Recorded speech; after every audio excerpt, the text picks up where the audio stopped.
सीधे लिए चलते आपको ये पूरी रिपोर्ट आपको दिखाएंगे, लेकिन क्या कुछ कह रहे हैं गृह मंत्री अमित शाह सुनाते हैं। करोड़ की आबादी एक क्षेत्र में रहते सभी आदिवासी भाइयों बहनों की ओर से आपका धन्यवाद करना चाहता हूं कि आपने इस चर्चा का आज यहां पर हमें परमिशन दिया है। माननीय अध्यक्ष जी, वो सालों से चाहते थे कि इनका दर्द, इनकी वेदना, इनकी परेशानी, नक्सलियों द्वारा किया गया उनको अन्याय और उनके भविष्य को अंधेरे में घेरने वाली ये पूरी व्यवस्था एक बार देश की सबसे बड़ी पंचायत हमारी संसद में उजागर हो और पूरी दुनिया उसको जाने। मगर लंबे समय तक इसको मौका नहीं दिया गया और मुझे इस बात का भी बहुत खुशी है कि देश और हम सब के लिए बहुत महत्वपूर्ण एक घटनाक्रम जो 1970 से लेकर 2026 तक चला, उस घटनाक्रम के बारे में आज संसद में चर्चा हो रही है। मान्यवर थियोरी का जो प्रचार कर रहे थे वो एक गलत प्रकार का नैरेटिव, एक गलत प्रकार का स्वप्न भोले भाले आदिवासियों के सामने रखा था कि हम आपके अधिकार के लिए लड़ रहे हैं, हम आपको न्याय दिलाने के लिए लड़ रहे हैं, हम आप विकास से महरूम रह गए हो इसलिए लड़ रहे हैं। मान्यवर, आज बस्तर से नक्सलवाद लगभग समाप्त हो चुका है। बस्तर के अंदर हर गांव में एक स्कूल बनाने की मुहिम चली। बस्तर के अंदर हर गांव में राशन की दुकान खोलने की मुहिम चली। हर तहसील पंचायत में पीएचसी, सीएचसी बने, इनके आधार कार्ड बने, राशन कार्ड बने, 5 किलो अनाज मिल रहा है, गैस के चूल्हे वितरित होते जा रहे हैं। मैं इतना ही पूछना चाहता हूं, नक्सलवाद की जो लोग यहां पर वकीलात कर रहे थे उनको, कि ये 70 से अब तक क्यों नहीं मिला। पूरे देश को तो 2014 में नरेंद्र मोदी जी की सरकार आने के बाद देश के हर गरीब को घर मिला, गैस मिला, शुद्ध पीने का पानी मिला, 5 लाख तक का बीमा मिला, प्रति व्यक्ति प्रति माह 5 किलो अनाज मुफ्त मिला। ये बस्तर वाले क्यों छूट गए थे? मैं इसलिए कहना चाहता हूं मान्यवर कि सत्य को झुठलाया जा रहा है। ये बस्तर वाले इसलिए छूट गए थे कि वहां लाल आतंक का परछाया था, इसलिए वहां विकास नहीं पहुंचा था। लाल आतंक का परछाया विकास नहीं है इसलिए नहीं गया था। लाल आतंक का परछाई वहां पड़ा था इसलिए विकास नहीं पहुंचा था। आज परछाई हट गई है और बस्तर विकसित हो रहा है। मान्यवर, बस्तर में विकास ये जो वकील बन रहे हैं एक हथियारी मूवमेंट के, कहते हैं हम अन्याय के खिलाफ लड़ेंगे।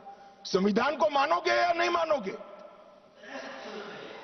किसी को भी अन्याय होता है, इसका उपाय हमारे संविधान के अंदर निहित है।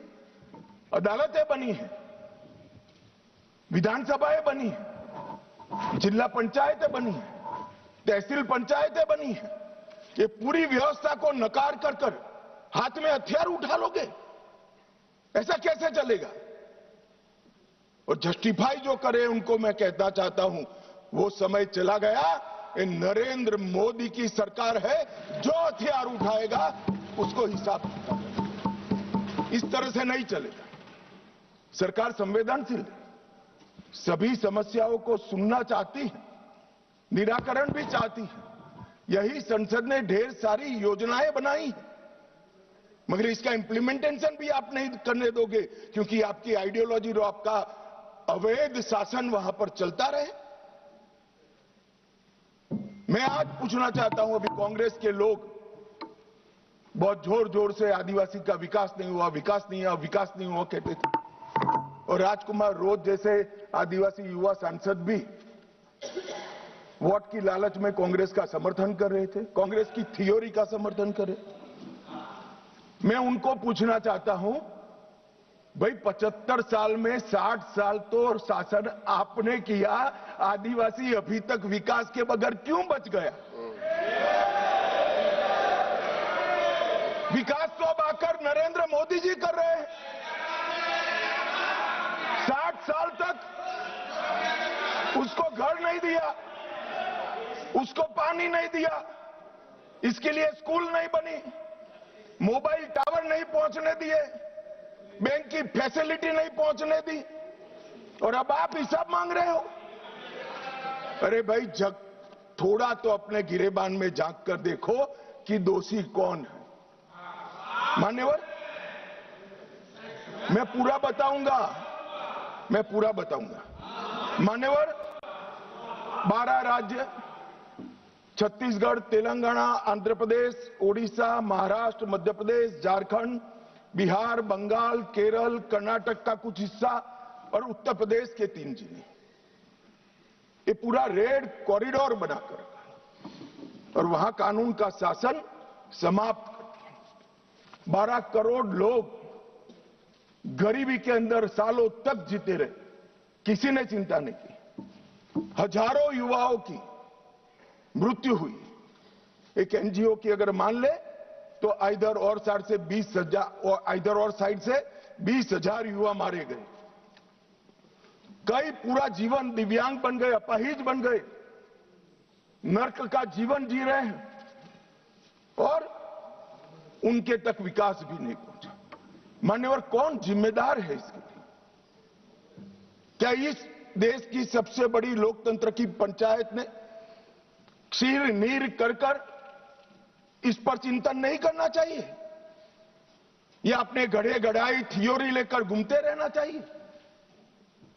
मैं बाद में बताता हूं कि नक्सलवाद का मूल कारण विकास की डिमांड नहीं है, एक आइडियोलॉजी है।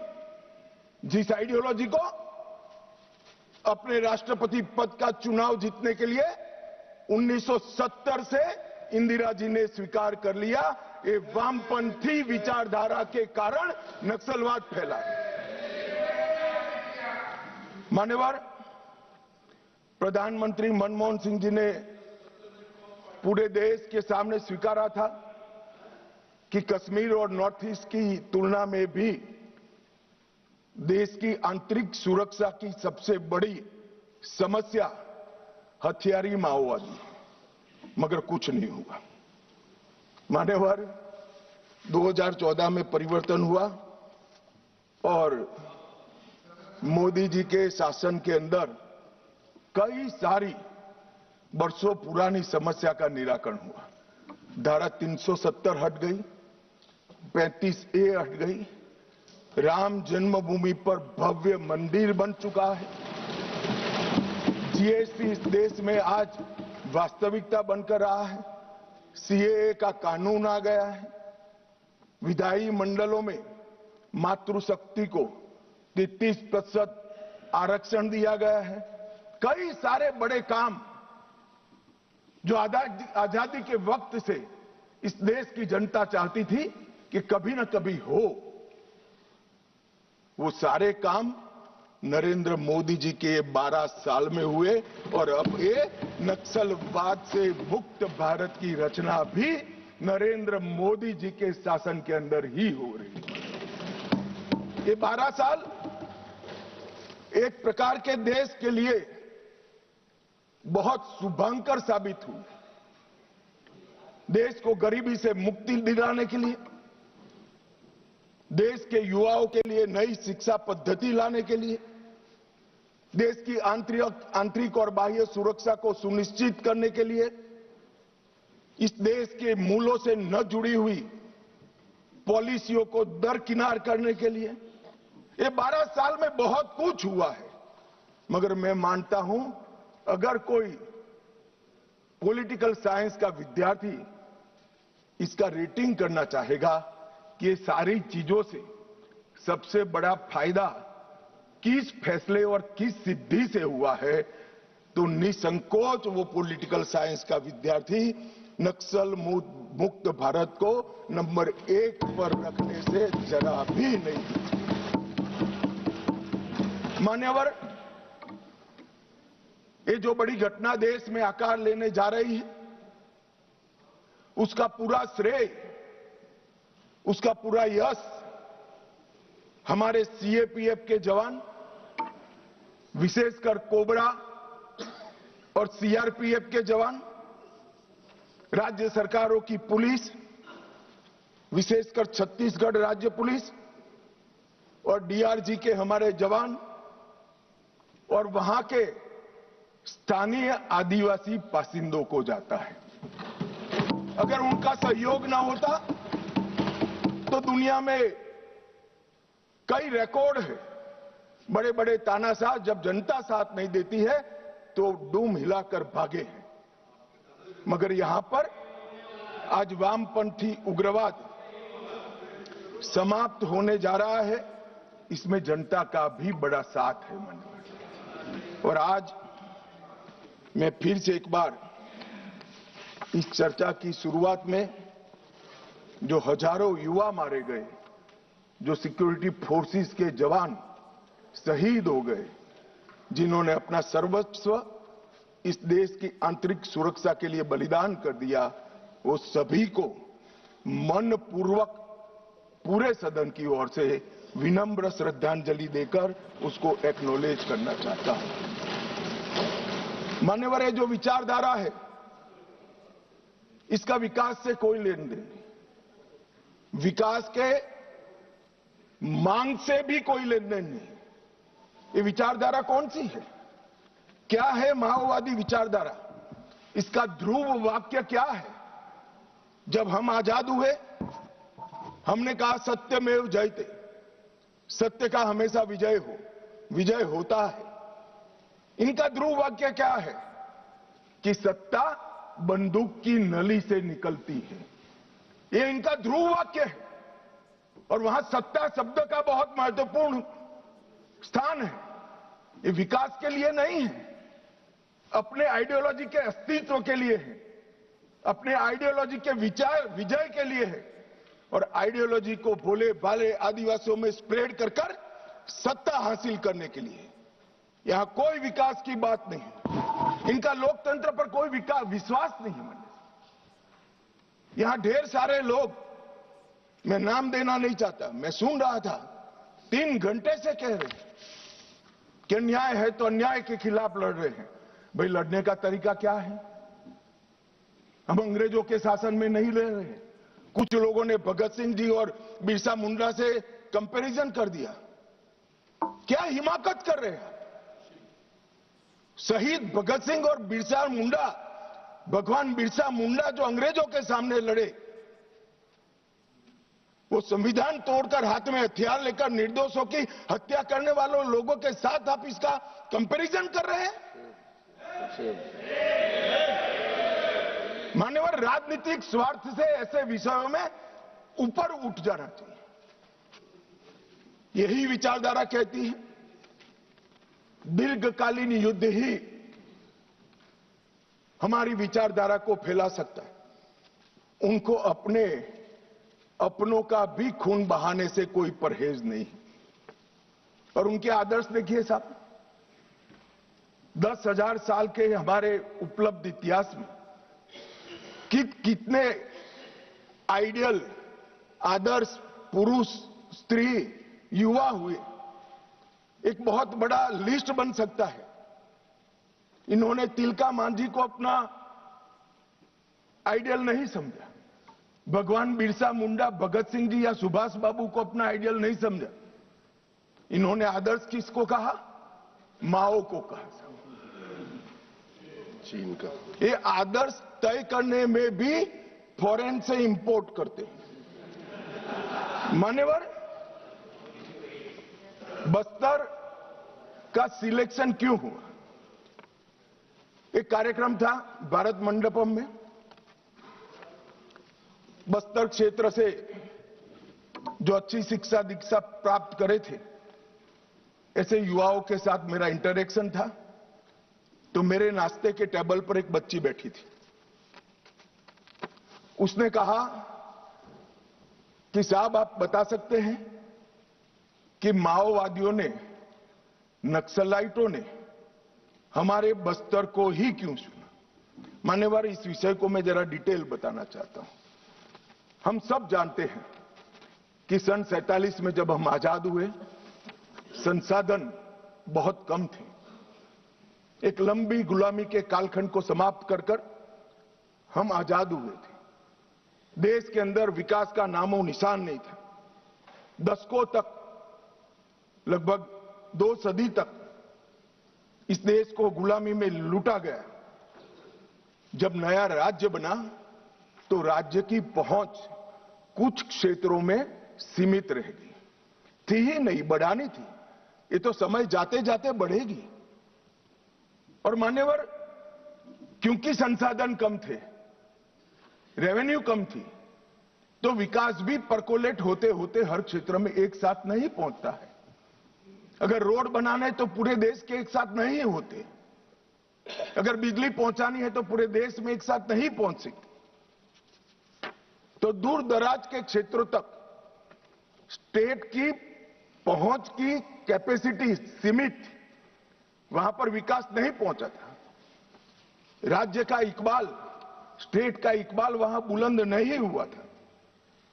अब ये कह रहे कि अत्याचार के खिलाफ, भाई अगर स्टेट पहुंचा ही नहीं था, सुनियोजित भेदभाव का वातावरण ही नहीं था, तो वहां अत्याचार कैसे हो गए?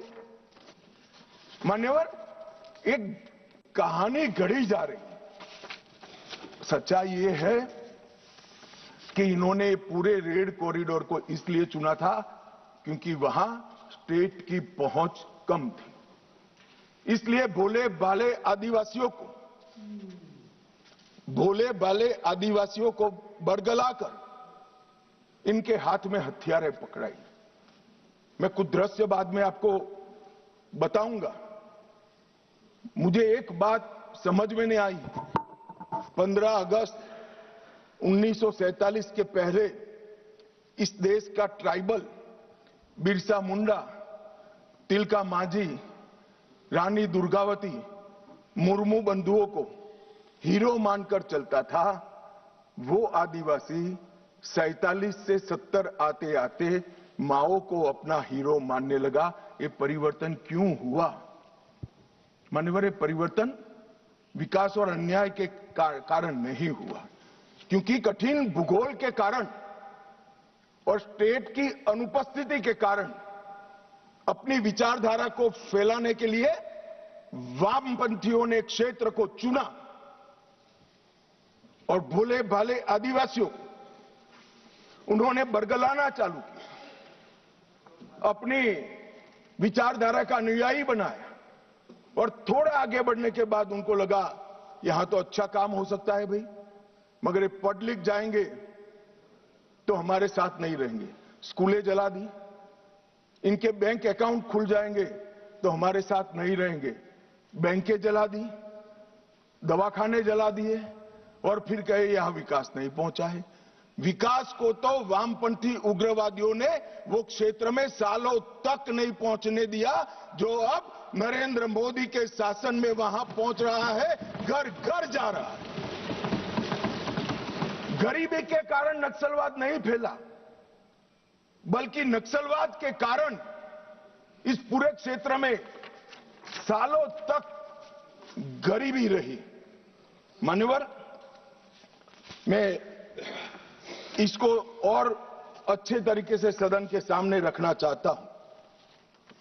नक्सलवाद की जड़ें गरीबी और विकास से जुड़ी हुई नहीं है मान्यवर, वो वैचारिक है। मैं आज 60s के 4 क्षेत्र पढ़ना चाहता हूं। एक, नक्सलबाड़ी, साक्षरता का दर 35% था। बस्तर साक्षरता का दर 23% था।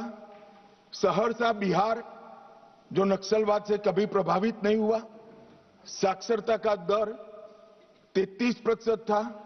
और बलिया यूपी का नक्सलवाद से सटा हुआ, सोनभद्र से सटा हुआ जिला, वहां पर भी साक्षरता का दर 31% है। तो चारों स्थानों पर साक्षरता का दर कमोबेश समान था। प्रति व्यक्ति आय नक्सलबाड़ी में 500 रुपया थी, सबसे ज्यादा थी चारों क्षेत्र में। बस्तर में 190 रुपया थी, सहरसा में 299 रुपया थी और बलिया में 374 रुपया थी। तो प्रति व्यक्ति आय भी चारों क्षेत्र में एक समान थी, मगर नक्सलवाड़ी और बस्तर में वामपंथी उग्रवाद पनपा और सहरसा और बलिया में नहीं, क्योंकि सहरसा और बलिया की भूगोल उनके अनुकूल नहीं थी। वहां घने जंगल नहीं थे, नदी नाले, छुपने की पहाड़ियां नहीं थी।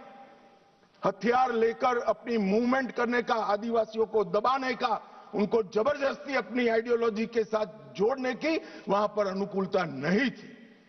अगर विकासी पैमाना होता, अगर प्रति व्यक्ति आय ही पैमाना होता, तो देश के बहुत सारे हिस्से ऐसे थे जहां 70 में विकास नहीं पहुंचा था।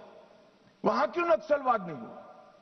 और मान्यवर, आज तो मैं इस सदन में ये विचार को सिरे से खारिज कर रहा हूं। हम लोकतंत्र में हैं, हमने इस देश के संविधान को स्वीकार किया है। संविधान के माध्यम से ही आज इस महान सदन के हम सदस्य हैं। अन्याय किसी को भी हो सकता है, अन्याय किसी को भी हो सकता है, विकास कहीं पर भी कम ज्यादा हो सकता है। हम संवैधानिक रास्तों से हमारी लड़ाई लड़ेंगे या हाथ में हथियार लेकर निर्दोषों को मार डालेंगे? किस थ्योरी का यहां से समर्थन हो रहा था, मैं नहीं समझ रहा। अगर आप धमकाना चाहते हैं कि ये होगा तो ये भी हथियार उठाएंगे, ये होगा तो ये भी हथियार उठाएंगे, ये डरने वाली सरकार नहीं है मान्यवर, सबके साथ न्याय करने वाली सरकार। किसी को भी अन्याय हो तो हथियार हाथ में उठा लेना, ये लोकतांत्रिक तरीका है क्या? हमारे संविधान के सारे बताए हुए रास्ते सारे कुंद हो गए, बंद हो गए?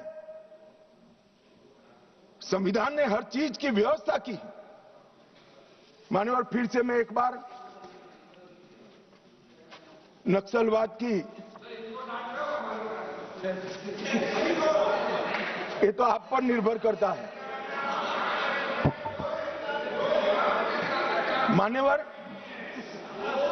मैं आज इस बहस को देख रहे भारत के युवाओं के लिए नक्सलवाद की टाइमलाइन भी बताना चाहता हूं। मान्यवर, 1970 के दशक में नक्सलवाद की शुरुआत नक्सलबाड़ी से हुई, बंगाल से हुई। 1971 के एक ही वर्ष में 3620 हिंसा की घटनाएं वहां पर हुई। 80 का दशक आते आते पीपल्स वॉर ग्रुप बन गया और फिर ये महाराष्ट्र, मध्य प्रदेश, ओडिशा, मध्य प्रदेश जब मैं बोलता हूं तो पुराना मध्य प्रदेश, छत्तीसगढ़ और मध्य प्रदेश, ये 3 राज्यों में फैले। 90 के दशक में दुनिया भर में जैसे वामपंथी विचारधारा सिकुड़ती गई, यहां पर भी उग्रवादी गुटों में और वामपंथी पार्टियों में विलय शुरू हुआ और 2004 में 2 प्रमुख गुट मिल गए, सीपीआई माओवादी का गठन किया। इस 70 से 2004 ये पूरा कालखंड में मान्यवर 4 साल छोड़कर पूरा समय कांग्रेस पार्टी का शासन रहा है। ये उनको याद रखना चाहिए। कब माओवादी विचारधारा फैली, पनपी, एकत्रित हुई, वो आपको याद रखना चाहिए। और मान्यवर 70 को भी मैं याद करना, अभी एक माननीय सदस्य जी ने बताया कि 70 में क्या हुआ था। 70 में